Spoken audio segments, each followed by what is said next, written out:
Well, 40 wasn't quite the result we wanted last weekend, and got another huge match coming up this weekend. How are the team feeling going into this one? Yeah, look, I think there's still very much excitement around this group. We said as a coaching group, and the senior players said after the game, like we couldn't be prouder of the performance that the girls have put in over the last kind of pre-season, the first 5 weeks. I think that was, we came up against a good physical Exeter team on the weekend, and to fall just short was disappointing.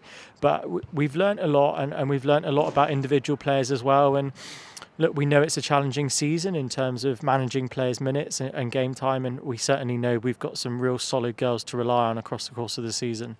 Yeah, we've obviously got a huge number of internationals coming back this week. That's clearly going to give us a huge boost, isn't it? Yeah, I think it's a massive boost, but it's also, it's a massive pat on the back to the girls that have really kind of flown the flag for Gloucester for the last few weeks. And the nice thing is, I think a lot of these internationals are excited to get into training and play with some of these players as well that probably they don't know too much about, but we've been really excited about as a coaching group. So I think that's exciting for us. And look, we know the internationals are going to bring us an extra edge going into this weekend. Yeah, and just on the WXV, hugely successful from a Gloucester Hartbury perspective.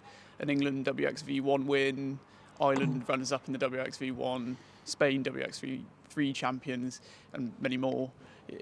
How pleased are you to see them going so well? It's always pleasing to see your girls go well internationally. I think, if you give to a team, and I really do all these girls give a lot to Gloucester Hartbury. If you give to a team, then that team's going to reward you with individual success. And I look at the likes of someone like Georgia Brock that's worked really hard here for the last couple of seasons for the team, and she's been rewarded with an international cap. That's really pleasing. Couldn't be happier for the Irish girls. Look, everyone across the squad that's played internationally, we couldn't be happier for them. I think now, the senior group's been really vocal around making sure that we take our international hats off and put our club hat back on and really get stuck into what we're about going into the weekend. And, I think they've been really good at balancing that for us this week. Yeah, and just on the opening couple of rounds, considering the number of girls away, 11 points from out of a possible 15 is a pretty good outcome, isn't it?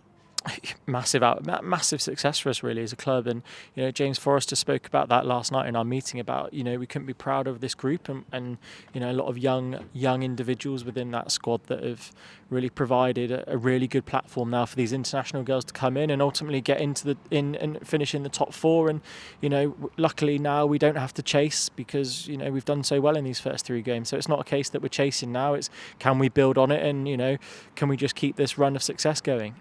Yeah, and it's also been a hugely successful period in terms of developing our talent as well. We've got Steph Else leading the 2-time Premiership champions, Millie Hyatt having a run at number 10, Lucy Simpson looking great off the bench.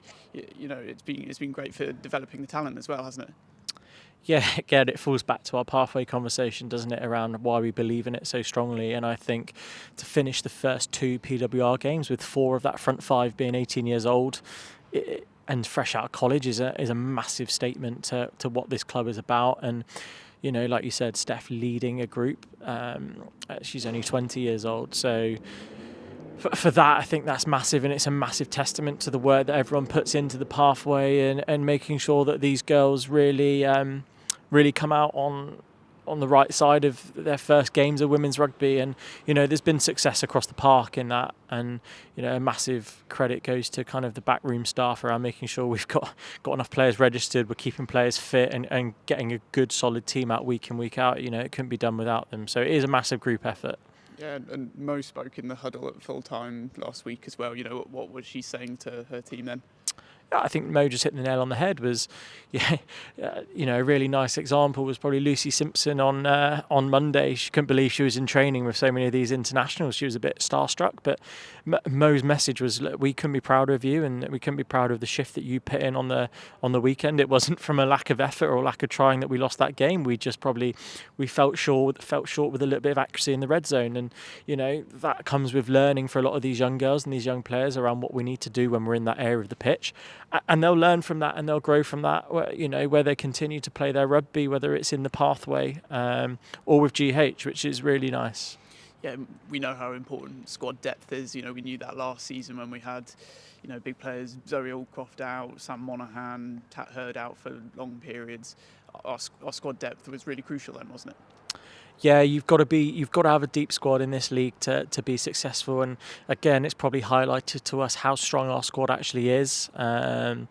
With these girls that performed in the first 3 games, and look, you've got to get the balance right, because I think people underestimate these internationals been away, but they've been away working hard, training hard for a number of months now. So it's not like they're coming back fresh. They're coming back off the back of a long stint of rugby, and we've really got to make sure that as a group we get the game time and management right of all these players, not just the girls that have performed for us over the last few weeks, but these internationals as well, and make sure that we balance the teams going through the weeks. Because as you said, last year we ended up with about 15, 16 injuries at one point, and it was crucial that we balanced that squad. And as I said, I think what it's really shown for us over the last 3 games is players that we can really rely on in these big games if we do have some internationals missing.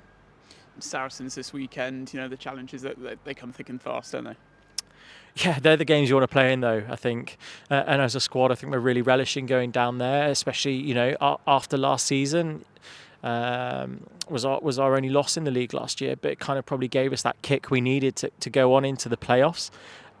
We know it's going to be a physical battle, but I think what a spectacle of rugby it's going to be for the PWR, and I'm glad it's being streamed, because I'm hoping that it's going to be a really great game of rugby and a really good advert for our game that's being played at the moment. Thanks, Fordy. Good luck. Cheers.